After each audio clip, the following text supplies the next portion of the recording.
On vous a dit toute votre vie de poursuivre, d'impressionner, de vous prouver, n'est-ce pas? Mais et si c'était exactement ce comportement qui l'a fait fuir? Et si les hommes que les femmes poursuivent n'étaient pas ceux qui en font plus, mais ceux qui font quelque chose de complètement différent? C'est ce que nous allons décortiquer aujourd'hui ici sur le stoïcisme relationnel. Bienvenue sur la chaîne.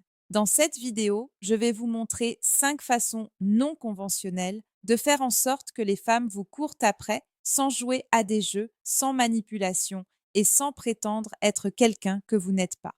Ce sont des changements subtils de comportement et d'état d'esprit qui inversent complètement la dynamique. Si vous comprenez cela, vous arrêtez de courir après et vous commencez à être choisi. Vous êtes prêts? Je suis sûre que vous adoreriez ça. C'est parti. Donc, la première chose, arrêtez d'être facile à lire. Quand je dis arrêter d'être facile à lire, je veux dire arrêter de lui remettre le script émotionnel complet de qui vous êtes, de ce que vous ressentez, dès les premières interactions. La plupart des hommes précipitent la clarté parce qu'ils pensent que la clarté construit la sécurité. Mais l'attraction précoce ne naît pas de la sécurité, elle naît de la curiosité. Et la curiosité n'existe que lorsqu'il y a des zones d'ombre. Pensez à comment se déroulent la plupart des interactions. Vous rencontrez une fille qui vous plaît et en peu de temps, vous commencez à envoyer des signaux forts. Les textos deviennent réguliers. Vous faites plus de compliments. Vous répondez rapidement. Vous rendez vos intentions évidentes. Le schéma habituel. De votre point de vue, vous êtes honnête, n'est-ce pas? De son point de vue, il n'y a plus rien à découvrir. Écoutez-moi. Quand il n'y a plus rien à découvrir, il n'y a plus rien dans quoi investir. L'attraction ne concerne pas seulement combien elle vous aime. Elle implique aussi combien elle pense à vous quand vous n'êtes pas là. Et penser nécessite de l'incertitude. Cela exige que son esprit comble les vides. Donc, quand vous révélez tout trop vite, vous supprimez le mécanisme même qui l'a fait se pencher vers vous. Être difficile à lire commence par le rythme émotionnel. Vous correspondez au stade de l'interaction au lieu d'aller trop vite. Si vous ne vous connaissez que depuis quelques jours, votre énergie doit le refléter. Vous êtes engagé, mais pas investi. Intéressé, mais pas attaché. Présent, mais sans rien revendiquer encore. Vous ne dites pas des choses comme «Oh, je n'ai jamais ressenti ça avant» ou «Tu es exactement ce que je cherchais». Ce genre de langage crée de la pression et effondre la progression naturelle de l'attraction. Ce que vous voulez faire, c'est laisser la connexion respirer, permettre des moments où elle doit vous interpréter.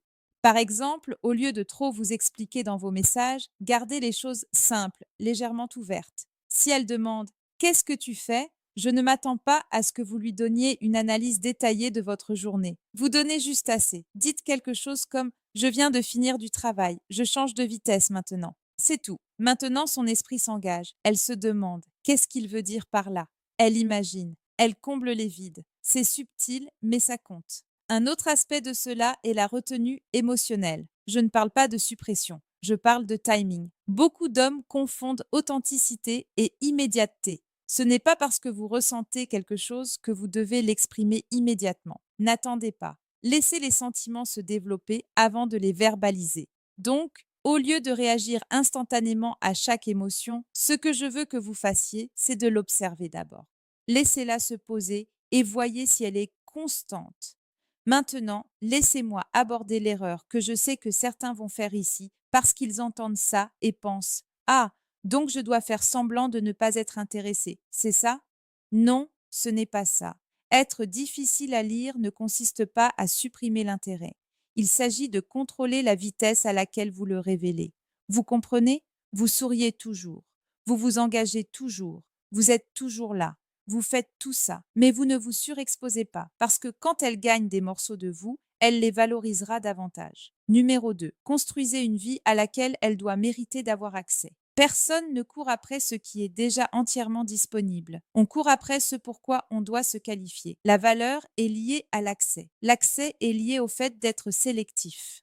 Donc, quand votre temps, votre attention et votre énergie sont donnés instantanément, sans aucun filtre, elle n'a pas l'impression d'entrer dans quelque chose de significatif. Elle a l'impression d'entrer dans une sorte d'espace vide qui attendait qu'elle le remplisse. Maintenant, comparez ça avec un homme qui a déjà une vie structurée, active, qui va quelque part. Il a un travail qui lui tient à cœur. Il a des routines qu'il pratique chaque jour et protège. Il a des objectifs qu'il poursuit. Il a un rythme qui ne s'effondre pas parce qu'il a rencontré une nouvelle femme. Quand une femme entre dans le monde de cet homme, elle n'a pas l'impression d'être la seule chose qui se passe dans sa vie. Elle a en fait l'impression d'avoir été invitée dans quelque chose qui existe déjà. Et cela change son comportement parce que maintenant, au lieu d'être le centre, elle doit trouver sa place dans votre monde. Et c'est là que la poursuite commence. Je vais décomposer ce que ça ressemble concrètement. Parce que ce n'est pas une question d'être occupé pour le principe. Il faut vraiment être occupé. Si vous le simulez, elle le découvrira.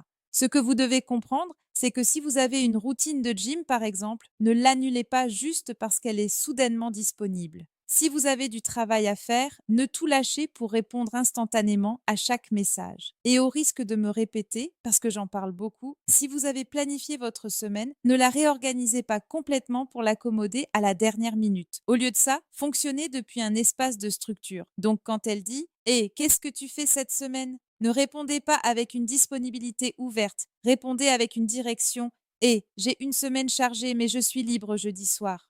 Ça communique 3 choses à la fois. Vous avez une vie.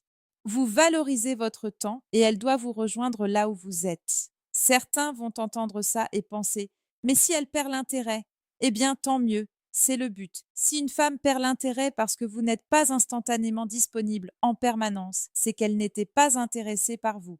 Elle était intéressée par l'accès. Et ce sont 2 choses très différentes. Numéro 3, supprimer le besoin d'impressionner. Beaucoup de femmes peuvent dire en quelques secondes quand un homme essaie de les impressionner. C'est dans la façon dont il parle vite, combien il explique, combien il essaie souvent de prouver sa valeur. Il fait du name dropping, partage trop ses réalisations. Il force l'humour, essaie de dire la chose parfaite au moment parfait. Et il ne réalise pas que tout cet effort signale une chose, qu'il cherche son approbation. Vous voyez, dès le moment où vous entrez dans une interaction en pensant à quelque chose, vous l'avez déjà placé au-dessus de vous. Maintenant, vous devenez celui qui est évalué. Ce n'est pas attractif. L'attraction ne grandit pas quand vous essayez de gagner quelqu'un. Elle grandit quand les 2 personnes ont l'impression de se choisir mutuellement. Donc, quand vous supprimez le besoin d'impressionner, vous n'êtes pas passif. Vous changez de rôle. Vous n'êtes plus là pour performer. Vous êtes là pour observer, vivre l'expérience et décider. Ce seul changement changera beaucoup de choses. Au lieu de vous demander « est-ce qu'elle m'aime vraiment ?», vous commencez à vous demander « attendez, est-ce que je l'aime vraiment ?» Et cette question seule vous ralentit de la meilleure façon. Vous devenez moins réactif, moins anxieux de gagner son attention et plus ancré dans votre présence. Le moment où vous arrêtez d'essayer d'impressionner, elle commence à essayer de gagner votre attention parce que maintenant l'énergie est équilibrée. Supprimer le besoin d'impressionner commence par la façon dont vous communiquez. Quand elle demande ce que vous faites, n'en faites pas toute une performance. Vous ne donnez pas une longue explication gonflée pour la rendre plus impressionnante qu'elle ne l'est. Vous répondez simplement, directement, calmement, puis vous redirigez vers elle. Ça montre de la confiance parce que vous n'avez pas ressenti le besoin de prouver. Un autre exemple est l'humour. Beaucoup d'hommes essaient trop fort d'être drôles parce qu'ils pensent que l'humour égale l'attraction. Donc ils forcent les blagues, prolongent les conversations, essaient de la divertir constamment, mais vous n'êtes pas un comédien. L'humour forcé ressemble à un effort. L'humour naturel vient du fait d'être suffisamment détendu pour en dire moins, pas plus. Quand vous n'essayez pas d'impressionner, votre humour devient plus aiguisé, plus naturel, et ça atterrit mieux. Les hommes qui essaient d'impressionner ont tendance à surréagir. Si ça prend trop de temps pour répondre, ils envoient un double message. Si elle semble légèrement distante, ils essaient plus fort. Si elle donne de l'attention, ils escaladent très rapidement. Tout devient réactif. Cependant, quand vous supprimez le besoin d'impressionner, vous devenez stable. Son comportement ne dicte pas votre comportement. Ça ne s'accélère pas juste parce qu'elle s'est retirée. Vous ne surinvestissez pas juste parce qu'elle vous a accordé un peu d'attention. Vous restez constant. Et cette constance est ce qui construit la confiance et l'attraction en même temps. Maintenant, abordons cette erreur courante parce que c'est là que beaucoup d'hommes surcorrigent. S'ils entendent ça et pensent « Oh, donc je dois faire semblant de ne pas m'en ficher ?» Non. L'indifférence n'est pas attractive, c'est du désengagement. Le but n'est pas de supprimer l'effort, c'est de supprimer le besoin de validation. Vous vous souciez toujours. Vous vous engagez toujours, vous montrez toujours de l'intérêt. Mais ce qui change, c'est que votre intérêt est ancré, pas performatif. Vous n'essayez pas de l'impressionner pour qu'elle vous aime. Vous lui permettez de vous découvrir par elle-même. Numéro 4. Soyez à l'aise avec le fait de partir. La plupart des hommes ne partent pas parce qu'ils pensent qu'ils n'ont pas d'option. Donc, ils tolèrent des choses qu'ils ne devraient pas. Ils courent après quand ils devraient rester tranquilles, parce qu'au fond, ils ont peur de perdre l'opportunité. Mais écoutez-moi, le moment où vous avez trop peur de la perdre est le moment où vous commencez à vous comporter de façon qui vous la font perdre. Vous envoyez trop de messages, vous surexpliquez, vous vous rendez trop disponible. Et ce désespoir se ressent même quand il n'est pas exprimé. Mais un homme qui est vraiment à l'aise avec le fait de partir, il n'a pas besoin de l'annoncer. Il n'en fait pas la menace. Il fonctionne juste différemment. Quand elle se retire, il ne court pas après. Si elle manque de respect à son temps ou à son énergie, il s'ajuste ou se désengage. Pas de drame, pas de discours, pas de réaction émotionnelle. Juste des décisions silencieuses. Cette confiance tranquille crée quelque chose de puissant, des conséquences. Parce que maintenant, elle sait, même si ce n'est pas dit, que l'accès à vous n'est pas garanti. Et quand ça arrive, ça devient précieux. Être prêt à partir se manifeste dans les petits moments, pas les grands. Ça se manifeste quand elle met des heures à répondre et que vous n'envoyez pas un double message pour la ramener. Ça se manifeste quand elle annule des plans à la dernière minute et qu'au lieu de reprogrammer immédiatement, vous prenez du recul et la laissez venir à vous. Ça se manifeste quand son effort diminue et qu'au lieu d'augmenter le vôtre pour compenser, vous vous alignez sur son niveau ou vous vous désengagez aussi. Ce sont ces moments qui définissent la dynamique. Et voici ce que la plupart des hommes ne comprennent pas. Quand vous surpoursuivez dans ces moments-là, vous lui apprenez qu'elle n'a pas à investir. Quand vous prenez du recul, vous créez un vide. Et ce vide forcera une décision de sa part. Elle s'investit ou s'efface. Et pour moi, c'est une victoire dans les deux cas. Parce que partir, c'est une question de standard. Si elle ne fait pas la moitié du chemin, arrêtez de porter l'interaction. Pas besoin d'annonce, d'ultimatum et tout ça. Juste le comportement. Et le comportement parle toujours plus fort que les mots. Numéro 5. Laissez le silence faire le travail. Quand il y a un vide dans la conversation, quand un message reste sans réponse, quand un moment dure plus longtemps que prévu, l'instinct est de le corriger, de dire quelque chose, d'envoyer quelque chose, de faire quelque chose pour maintenir l'élan, n'est-ce pas? Mais ce que vous ne réalisez pas, c'est qu'en essayant de maintenir cet élan, vous tuez l'attention. Et l'attention est ce qui crée l'attraction. Le silence, utilisé correctement, n'est pas une absence, c'est une présence sans bruit.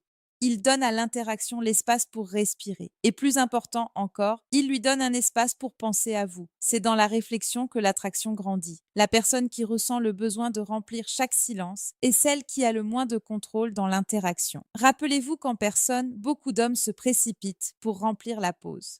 S'il y a même une seconde de silence, regardez-les sauter avec une autre question, une autre histoire, une autre tentative de maintenir la conversation.